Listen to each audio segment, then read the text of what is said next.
नमस्कार दर्शकों, आप देख रहे हैं हिंदुस्तान की हकीकत चैनल की तरफ से देश की आशा बहनों की खबरें। मैं हूं कृष्ण कुमार। आज हम आपको दिखाने जा रहे हैं दिल्ली के जंतर मंतर में पहुंची आशा, आंगनबाड़ी व मजदूर संघ ने बीजेपी सरकार को होश में लाने के लिए किया अवगत। नारों से गूंज उठा दिल्ली शहर। देश के अलग अलग राज्यों हिमाचल प्रदेश, मध्य प्रदेश, उत्तर प्रदेश जैसे राज्यों की बहनों ने सरकार से अपनी समस्याओं को अवगत कराने का कार्य किया है।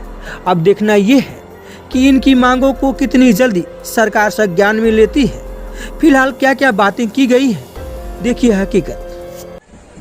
भारत सरकार के सामने अपनी बातों को, अपनी मांगों को जोरदार ढंग से उठाने के लिए हम जानते हैं कि राज्य राज्य में हमारी आंगनबाड़ी कार्यकर्ता हो, सहायिका हो, हमारे आशा कार्यकर्ता हो, हमारी मिड डे मील बहनें हो, आप हर राज्य सरकार से अपनी तकलीफों को उठा रहे हैं और अपनी मांगों को लेकर जोरदार ढंग से लड़ रहे हैं।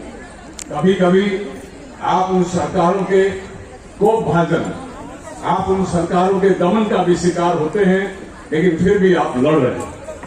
आज राज्य राज्य में लड़ते लड़ते और यहाँ आज भारत सरकार से अपनी बातों को, जो प्रदेशों से आप ज्ञापन देकर, मांग पत्र भेजकर जो आप आवाज उठाते रहे हैं, आज खुद दिल्ली राष्ट्रीय राजधानी में आकर संसद के सामने और भारत सरकार के सामने अपनी तीनों स्कीमों का आप मांग पत्र देने के लिए आए।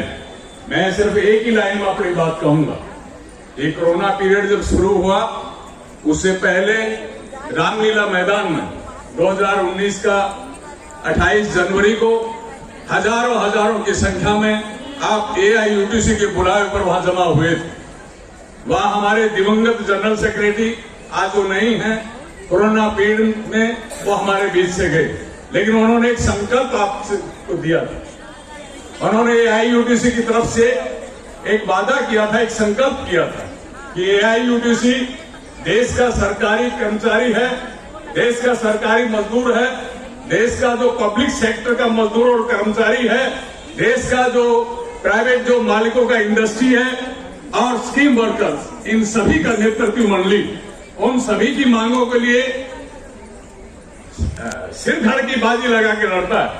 लेकिन जब तक हमारे स्कीम वर्कर्स की मौलिक जो मांगे पूरी नहीं होंगी, AIUTC पहले दर्जे पर स्कीम वर्कर की लड़ाई लड़ता रहेगा। मैं उसी संकल्प को दोहराता हूं और हम संकल्पबद्ध हैं। हमारे नेतृत्व मंडली ने जो ये निर्णय लिया कि हमारे स्कीम वर्कर्स की, आंगनबाड़ी कार्यकर्ता सहायिकाओं की, हमारे आशा बहनों की, हमारे मिड डे मील जो बहनें हैं, आप जो मांग पत्र आप दे रहे हैं, जब तक आपकी मौलिक समस्याओं का समाधान नहीं हो जाता है, ये संघर्ष जारी रहेगा।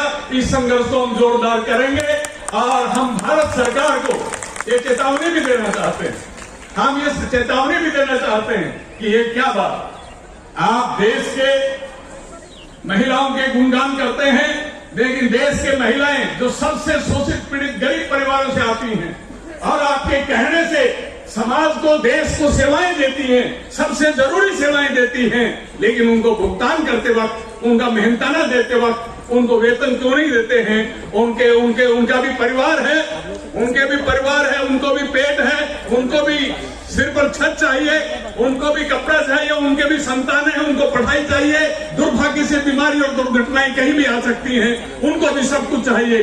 और रिटायरमेंट के बाद बुढ़ापे में किसको जो है वो नहीं चाहिए, बुढ़ापे के लिए वो क्यों नहीं आप देते हैं? हम आपसे, भारत सरकार से, प्रधानमंत्री से हम फिर से ये मांग उठाते हैं कि आज जो हम ज्ञापन दे रहे हैं, आज जो हम मांग पत्र दे रहे हैं, आप इसके ऊपर गंभीरता पूर्वक विचार कीजिए और इन मांगों का पूर्ति कीजिए। नहीं तो हम ये भी चुनौती दे रहे हैं कि जल्द ही AIUTC और scheme workers federation of India इससे अगला कदम लेगा। वो कदम अखिल भारतीय हड़ताल भी हो सकता है। इतना ही कह के